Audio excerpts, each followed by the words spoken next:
things that influences people the most are the things that already influence them. So let's say I met someone for the first time brand new.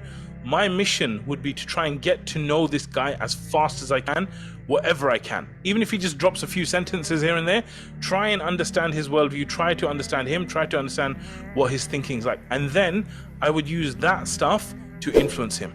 Okay, so I would try and understand more about it, right? So I would be like, that sounds really cool. So you got no interest in religion, you don't have any interest in following. Great, what are you interested in? What do you like doing? Then you can do that. But even if you just went on what he said, like, this is really good. You know why? I would say, you know what? This is fantastic that you feel that way. Because you know what? Something really special about Islam is it really protects the rights of an individual. You know, in Islam, we consider like alcohol completely wrong. It's one of the mother of all evils. You know about drink driving, all this kind of stuff. It's one of the worst things that we could do in Islam. It sees it like that, right? However, if a person is drinking privately in his house, no one has the right to come in and do the X, Y, Z and da. Right? So even though this is the case, we still protect the rights of an individual in his own home.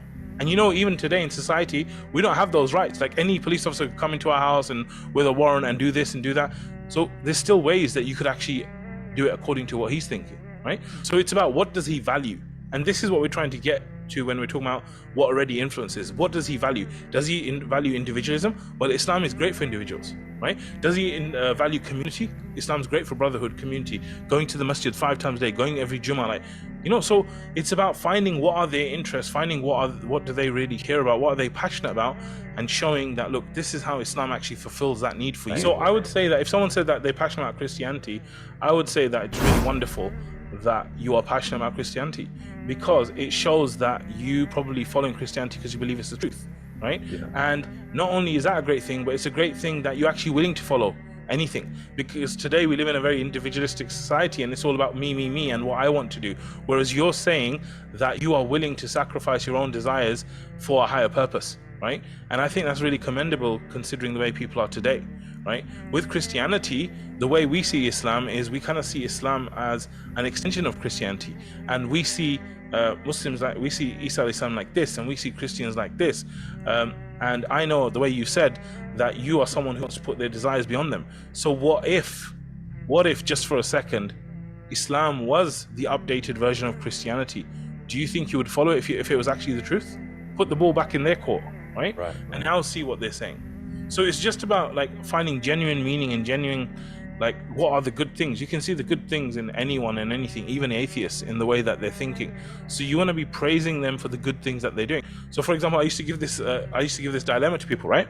Imagine someone says that to you that I hate God and I don't believe in God and I never want to ever believe in God or do anything God says.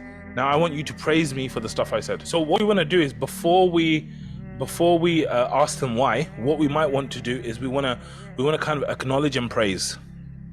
Okay, so you want to acknowledge, you want to praise, and then you can ask why. So if someone started saying that I really hate God, I don't know, all that kind of stuff, I'll be like, so what I'm hearing from you is that like you sound extremely emotional about, you know, the concept of God, and that you really don't like it and you really don't want to follow it, all that kind of stuff. I just want to say, John, that I really appreciate you sharing that with me, because, you know, a lot of people, they consider like religion to be a very personal, private thing, but you really like opened up, you really shared that, and I could see the emotion and the sincerity in what you're saying. So I really appreciate you saying that. And imagine like what kind of reaction is he expecting? He's expecting you to be a religious nut who's gonna go mad on him, right? And you're actually like listening to what he's saying, you're acknowledging it, and then you're saying, look, I appreciate you really saying all this stuff in terms of you opening yourself up and talking about this. I just had one question. So now how do you think he's going to be to that question if you kind of respond like that? All the good stuff is there. You just need to see it, and you need to extract out the good, whatever good it is, and then you need to show them that, look, I see this good in you, right? I see this good in you. I see this thing, but have you ever thought about this?